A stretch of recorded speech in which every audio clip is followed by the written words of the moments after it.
सुधांशु रघुवंशी। सुधांशु रघुवंशी के बाद दिनकर कुमार सिंह तैयार रहेंगे। भारत कोई जमीन का टुकड़ा नहीं, एक जीता जागता राष्ट्र पुरुष है। हिमालय मस्तक है, कश्मीर किरीट है, बंगाल और पंजाब दो विशाल कंधे हैं, पश्चिमी घाट और पूर्वी घाट दो विशाल जंघाएं हैं, कन्याकुमारी चरण है, सागर जिसके पग पखारता है। हम जिएंगे तो इसके लिए और मरेंगे तो इसके लिए, और मरने के बाद भी जब हमारी अस्थियां गंगा जल में प्रवाहित कर दी जाएंगी तो उस पर ध्यान से कान लगाकर सुनने पर बस यही आवाज आएगी, भारत माता की जय, भारत माता की जय। नमस्कार, मैं सुधांशु रघुवंशी, कक्षा 12वीं कला वर्ग का छात्र, यहाँ उपस्थित इतने सारे भारत को 1/135 करोड़ भारतवर्ष की ओर से सादर प्रणाम करता हूँ। मित्रों, आज का जो विषय है वह है भारतवर्ष के आजादी के 75 गौरवशाली वर्ष एवं राष्ट्र के समक्ष चुनौतियां। मैं आपको बताना चाहूंगा कि भारत को आजादी 15 अगस्त 1947 को मिली और उसके बाद से भारत ने कभी पीछे मुड़कर नहीं देखा। भारत लगातार उन्नति के पथ पर अग्रसर रहा। मित्रों, 1947 से लेकर 1948 तक भारत का पाकिस्तान से युद्ध तो हुआ, हालांकि अनधिकृत हुआ था। उसमें भारत ने अपने कश्मीर का एक अभिन्न हिस्सा खो दिया, किंतु फिर भी भारत लगा रहा और उसने 1950 में पूरे विश्व को दिखा दिया कि हम दुनिया का सबसे बड़ा लिखित संविधान बना सकते हैं। जहां पर अनेक देशों में महिलाओं को इस बात के लिए संघर्ष करना पड़ा कि उन्हें भी मताधिकार मिले, वहीं भारत दुनिया का पहला ऐसा राष्ट्र बना जहां पर सभी को सही मायनों में सार्वभौमिक वयस्क मताधिकार मिला। मैं उस संविधान के लिए बस यही कहना चाहूंगा कि हम भारत के श्रेष्ठ नागरिक, हमें मान भारत का, गीता वेद कुरान हमारा संविधान भारत का, अटल हिमालय जैसे हम कर्तव्यों के पालन में, कभी किसी के लिए न रखते वैर भावना मन में, गाता है विश्व आज भी सुयश गान भारत का, और गीता वेद कुरान हमारा संविधान भारत का, संविधान भारत का। मित्रों, इसके बाद लगातार भारतवर्ष आगे बढ़ता रहा। यह एक सफर है जो है पर निर्भरता से आत्मनिर्भरता की ओर। जहां भारत खाद्यान्न को विदेशों से आयात करता था, वहीं आज भारत खाद्यान्न का सबसे बड़ा निर्यातक बन चुका है। मित्रों, 1962 में जब भारतीय सेना चीन से हार गई, तब कवि प्रदीप ने लिखा, कुछ याद उन्हें भी कर लो जो लौट के घर ना आए।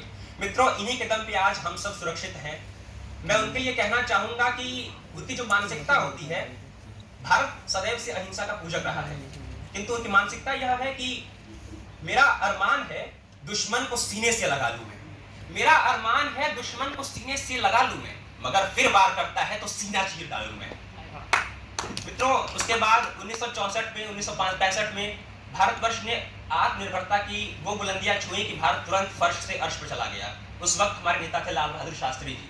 मित्रों, उसके बाद भारत लगातार ऊंचा चलता गया और इसरो के सहयोग से भारत जो कभी बैलगाड़ियों पर अपने सैटेलाइट से ढोता था, आज मंगल ग्रह और चांद तक पहुंच चुका है। ये हमारी आत्मनिर्भरता का प्रतीक है। मित्रों, आज जब पूरा भारतवर्ष सांप्रदायिकता के आग में जल रहा है, तब मैं कहना चाहूंगा कि हम सब अलग न होकर के बस यही विचार करें कि भारत मेरे सम्मान का सबसे बड़ा शब्द, भारत मेरे सम्मान का सबसे बड़ा शब्द, जहां कहीं प्रयोग किया जाए सभी शब्द अर्थहीन हो जाते हैं। मित्रों, ऐसी भावना हम सभी के मन में होनी चाहिए। भारत उसके बाद आगे बढ़ा, उसने हरित क्रांति की, श्वेत क्रांति की, पीली क्रांति की, नीली क्रांति की, और क्रांतियों के दम पर आज भारत बन चुका है और भारत निश्चित रूप से एक दिन विश्वगुरु बन जाएगा। मित्रों, कोविड के दौर में जब सभी देश इस तरह से क्षतिग्रस्त हो चुके थे कि उन्हें दोबारा से उठने की हिम्मत नहीं मिल पा रही थी, उस वक्त भारत सभी के बड़े भाई के रूप में खड़ा हुआ। उसने ब्राजील तक को हमें कोविड वैक्सीन मुहैया कराई। मित्रों, यह आत्मनिर्भरता का प्रतीक है। मैं आपसे यही कहना चाहूंगा कि हमारे सामने चुनौतियां तो बहुत सारी हैं। एक बार बिल गेट्स से किसी ने कहा कि आप सर्वाधिक जो बच्चे हायर करते हैं वो इंडिया से ही क्यों हायर करते हैं, तो उन्होंने कहा यदि मैं ऐसा नहीं करूंगा तो कुछ दिनों में इंडिया ही माइक्रोसॉफ्ट बन जाएगा। ये है हमारे भारत की ताकत, ये हमें जानने की आवश्यकता है।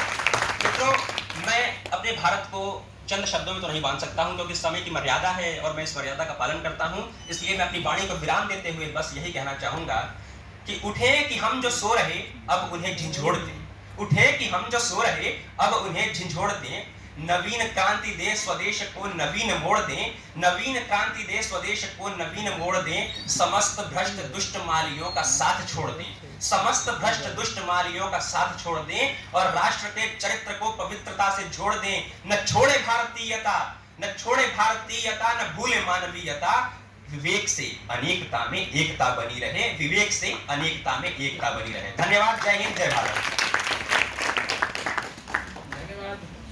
रघुवंशी जी, अब आमंत्रित हैं दिनकर कुमार